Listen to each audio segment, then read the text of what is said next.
Death by medicine article जो Gary नल ने, मैंने अक्सर इसके बारे में बात की है, वो ये कहते हैं कि अगर किसी भी ट्रायल को, जो किसी भी ड्रग पर हो रही है, उसे कोई भी कंपनी फंड करती है तो उसके उस बीमारी के लिए उस ट्रायल में उस ड्रग के पास होने के, क्लियर होने के चांसेस होते हैं 90% से ज्यादा। अगर कोई भी कंपनी उसे फंड नहीं कर रही होती तो उसके ट्रायल में पास होने के चांस होते हैं 50%।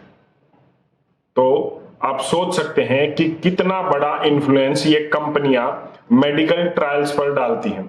ये किसी से छुपा हुआ नहीं है कि जो दवाई कंपनियां हैं वो मेडिकल प्रोफेशनल्स को, डॉक्टर्स को, और एक ऐसा नेटवर्क वो बनाकर रखती हैं जिससे वो पैसे का लेन देन करती हैं, गिफ्ट के माध्यम से लेन देन करती हैं, ट्रिप्स देती हैं और फंड करती है डॉक्टर्स को कि वो उन्हीं दवाइयों को प्रेस्क्राइब करें।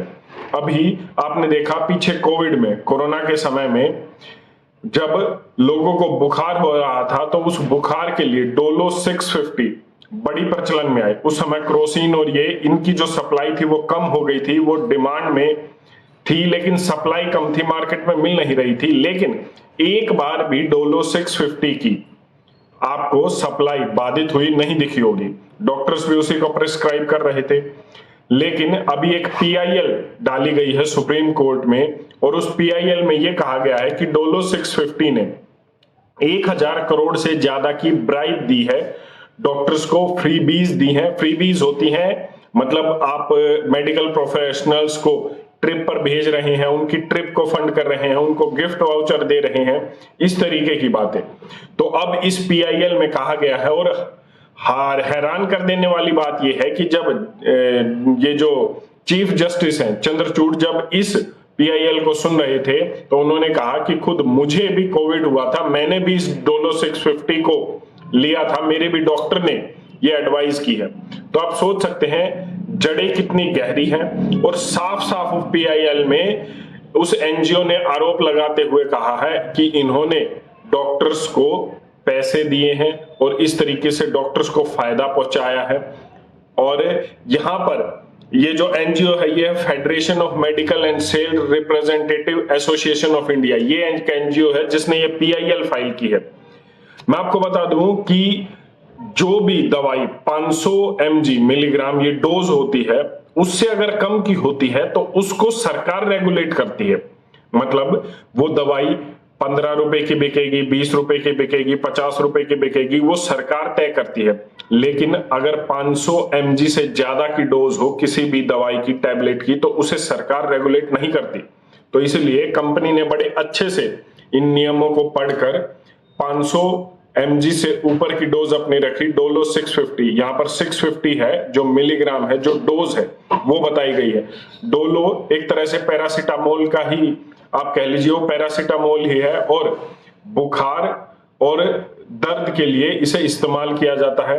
और आपको जानकर और भी हैरानी होगी कि जब कोरोना की पहली लहर आई और दूसरी लहर आई तो उसके बीच में जो डोलो 650 की कंपनी का रेवेन्यू है वो 290 गुना बढ़ा था। 290% तक इसका रेवेन्यू बढ़ा था। वो बढ़ा कैसे था? डॉक्टर्स धड़ाधड़ प्रेस्क्राइब कर रहे थे। डॉक्टर्स के पास अपने रीजन है, वो कह रहे हैं कि क्रोसिन और ये दवाइयां मार्केट में मिल नहीं रही थी, इसलिए उन्होंने डोलो 650 को प्रेस्क्राइब करना शुरू कर दिया। और कंपनी बड़े अच्छे से खेल गई। 500 mg से ऊपर की डोज उसने तैयार की, बड़े लेवल पर मैन्युफैक्चर की, प्रोड्यूस की, पूरे मार्केट में फैला दी और उसके बाद डिमांड का खेल खेल दिया। इस पर सरकार की उस समय कोई रेगुलेशन नहीं थी, क्योंकि रेगुलेशन 500 मिलीग्राम की डोज से कम की होती है। तो ये 650 थी, इस पर कंपनी ने अपना खुद का प्राइस रखा, अपना बड़े अच्छे से मार्जिन निकाला, बड़े अच्छे से अपना प्रॉफिट निकाला और करोड़ों रुपए अपनी जेब में हजम कर गई। तो जब करोड़ों रुपए मिल रहे हो, जब रेवेन्यू 290% तक बढ़ रहा हो, तो 1000 करोड़ रुपए के फ्री बेस देने में क्या दिक्कत आती है? कोई भी दिक्कत नहीं आ रही। तो ये कंपनी ने किया है।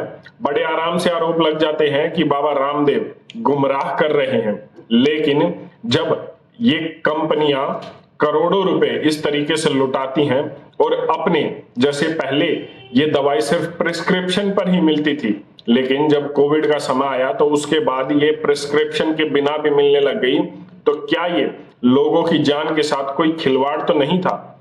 इसका जवाब कौन देगा?